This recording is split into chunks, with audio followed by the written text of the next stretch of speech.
Las opiniones vertidas en este espacio son de exclusiva responsabilidad de sus participantes. Diálogo con quienes hacen noticia.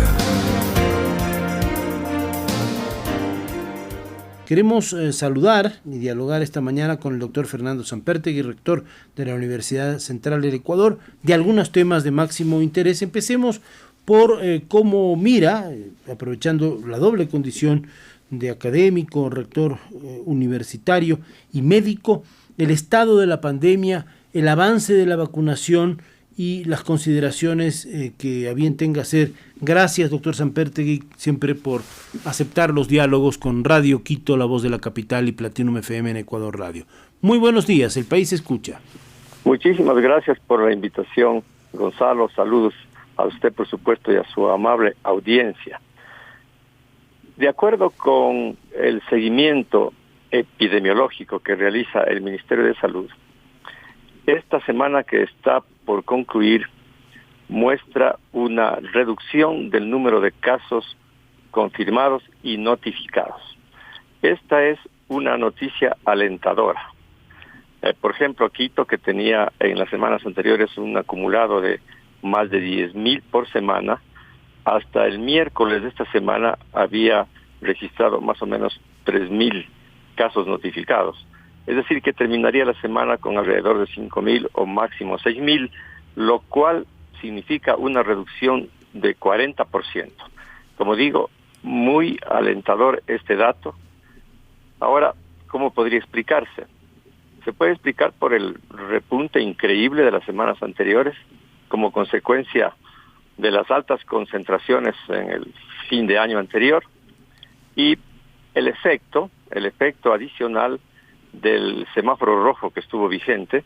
Entonces ahora vemos que hay una consecuencia beneficiosa y que el número de casos ha disminuido. Una tendencia similar se observa en todo el país.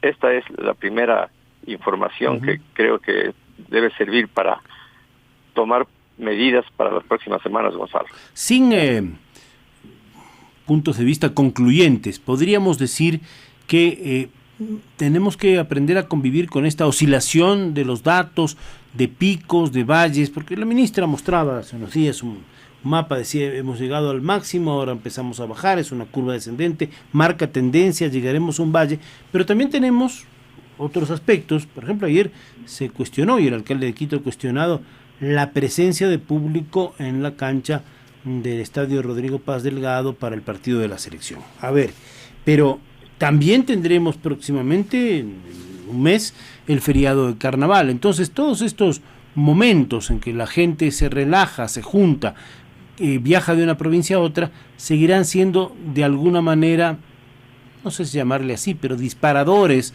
de efectos o contagio, y tendríamos que estar alerta a todo eso, sobre todo para no inobservar las normas higiénicas, la distancia social o personal. Ahí hay todo un debate semántico sobre lo que significa una y otra, la higiene a fin de preservar la salud. Por favor, señor doctor Sampertegui. La situación de incertidumbre que permanece deriva de la desigual oferta de vacunación en las distintas regiones del mundo. De modo que poblaciones que tienen muy bajas coberturas de vacunación son susceptibles al aparecimiento de nuevas variantes. Entonces, esta es la amenaza que pende transversalmente en el mundo, el surgimiento potencial de nuevas variantes. Fíjese que esta última Omicron sí ha hecho estragos, realmente ha hecho estragos aquí mismo en el país. Podríamos decir que a esa variante puede adjudicársele el mayor número de los casos del mes de enero. Pero en el Ecuador, la buena cobertura de vacunación más los contagios que se han presentado van configurando ya una inmunidad colectiva que es buena para enfrentar las variantes que están circulando. Es decir, una suerte de contención.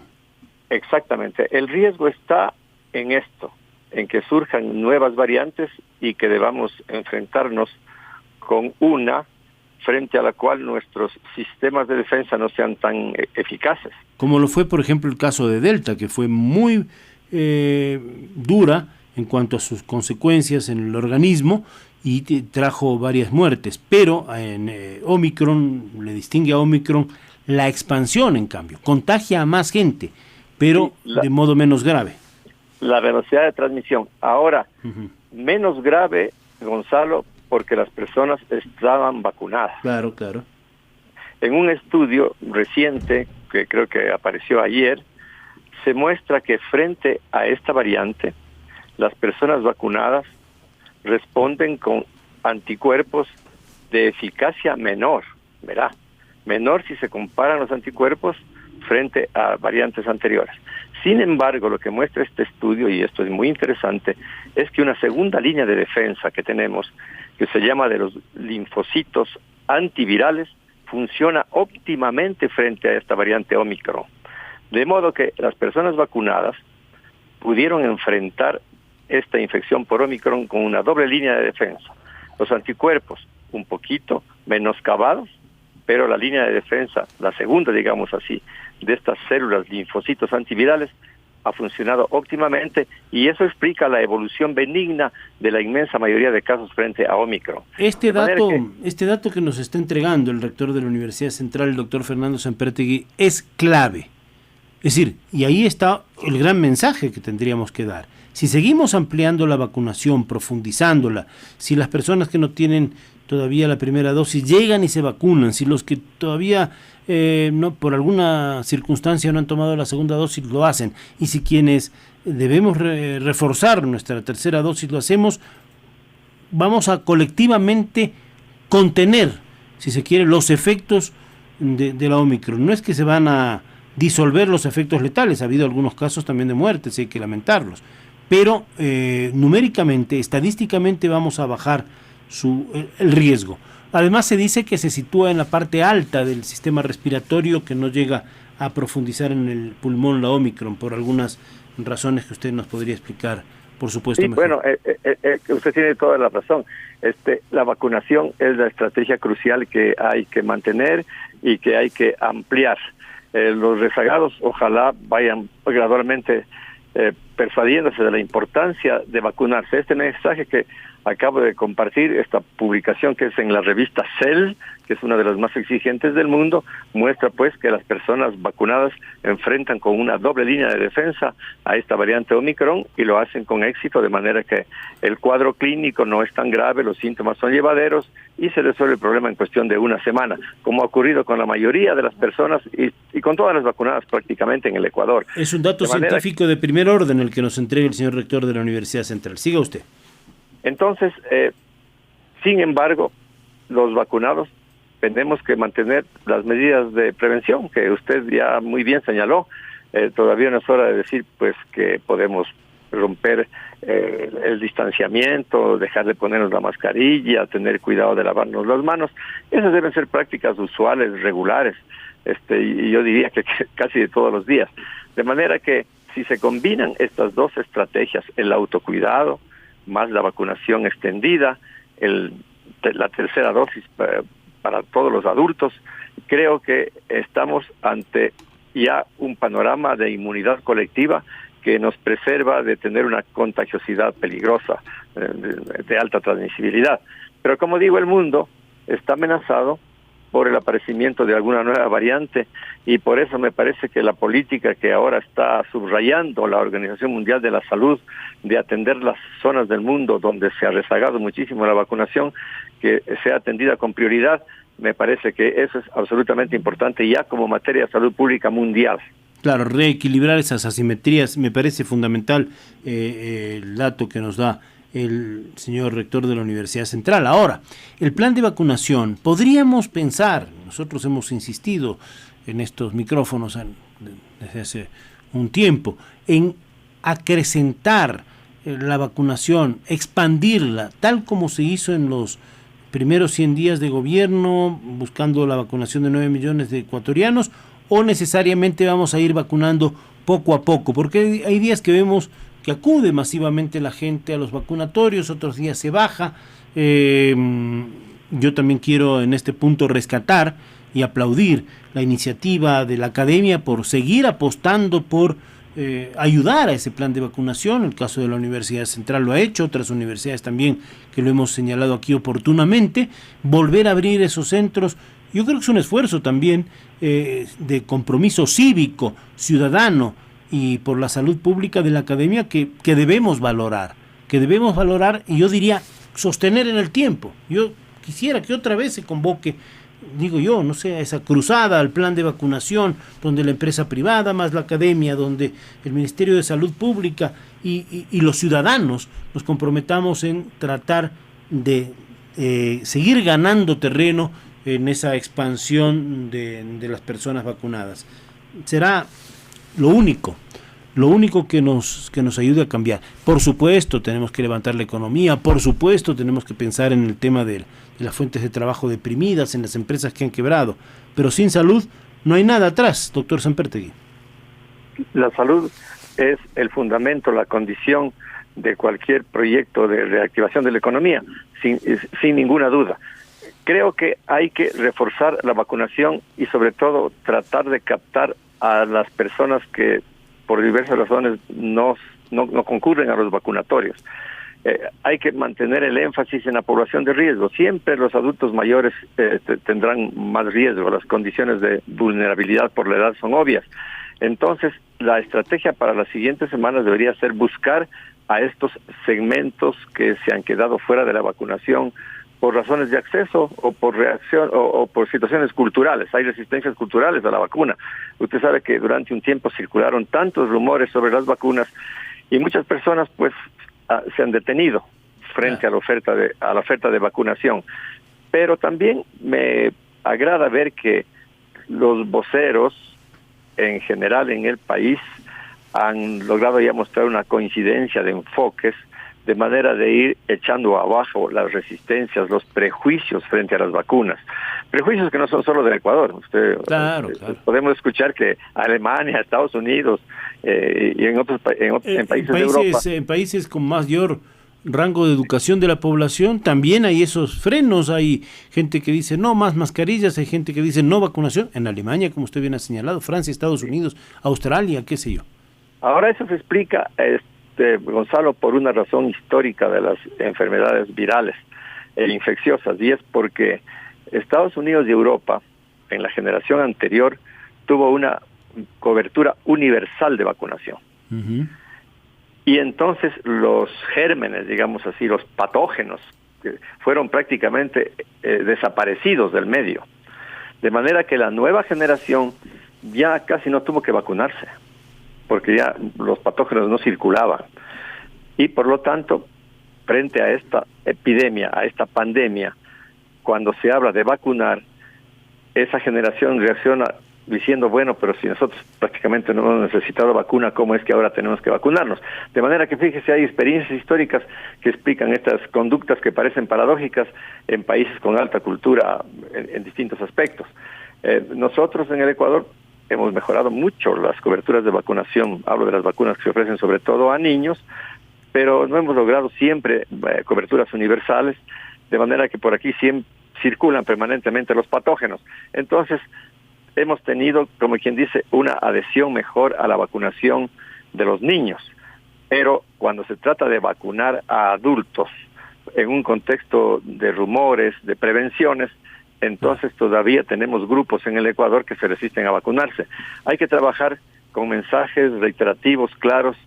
Felizmente, como digo, los voceros coinciden en los mensajes, según yo puedo escuchar, y me parece que más y más personas están acudiendo a los vacunatorios, Gonzalo. Sí, el tema que usted ha mencionado también es importante, que la gente adquiera mayor cultura histórica, saber qué pasó con la viruela, que llegó a América en los barcos de España y que causó estragos tremendos, cómo se va derrotando el sarampión, cómo se declara ya años donde no se ha presentado el caso de la viruela, o también la historia más antigua, ¿no? Desde la gripe de Justiniano, la peste negra en la Edad Media, que fue devastadora, o la llamada gripe española. Yo creo que hay que conocer eso para justamente sacar de las lecciones históricas las mejores enseñanzas, y creo que esta pandemia nos ha ayudado también un poco a mirar todo eso. Ahora, eso que usted dice, Gonzalo, creo que es fundamental. La historia de las epidemias virales muestra que el desarrollo de las vacunas, el aparecimiento de las vacunas ha sido un recurso fundamental para controlarlas. La viruela fue erradicada. En realidad ese virus ya no circula en el mundo. Solo hay 2 cepas guardadas celosamente en un centro en los Estados Unidos y otro en Rusia. Pero están allí para experimentaciones, según dicen los voceros respectivos. Pero el virus en el mundo no circula. Claro. Fue erradicado.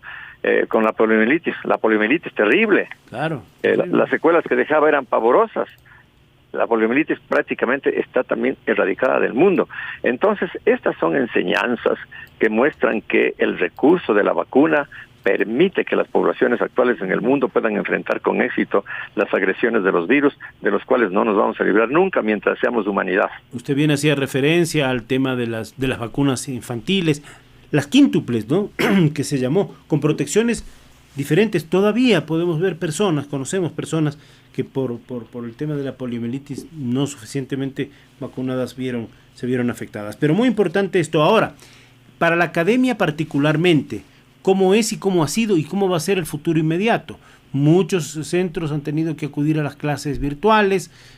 Más allá de la polémica en educación que se refiere a primaria, secundaria y lo que pasó en Guayaquil, es otro tema, pero ¿cómo ha sido para la academia y cómo la academia ha reflexionado colectivamente para enfrentar lo que viene, los nuevos ciclos? ¿Tendremos algún día universidades llenas de estudiantes? La Universidad Central es una de las más grandes en número de convocatoria de estudiantes en el Ecuador. ¿Cómo afrontamos estos retos tremendos que supuesto también la pandemia para la academia, para la convocatoria de estudiantes, para las clases virtuales o presenciales, que es todo un debate adicional y aparte? Pero quiero aprovechar ya su experiencia como rector de la Universidad Central del Ecuador, esta doble condición como médico y rector de este importante centro académico, para que nos dé su criterio e ir finalizando así la entrevista de esta mañana. Doctor Sempertegui. Hemos mantenido pues la oferta virtual. Todavía estamos mejorando la tecnología, porque no todos los alumnos ni los docentes la tenían dominada, digamos, como tecnología, ¿no? Sí, logramos felizmente salir bien librados del momento crítico, porque esto fue tan súbito. Teníamos al principio muchos jóvenes sin acceso, sin conectividad, pero pudimos proporcionar nosotros en domicilio la conectividad incluso en las provincias, para que todos los jóvenes se mantuvieran vinculados a la oferta académica. Como usted nos informó que iban a ser al principio de la pandemia, lo recuerdo. Iban a ser 2 años, fíjese, de esas primeras entrevistas sobre el tema. Ahora tenemos prácticamente el 100% de los jóvenes vinculados permanentemente.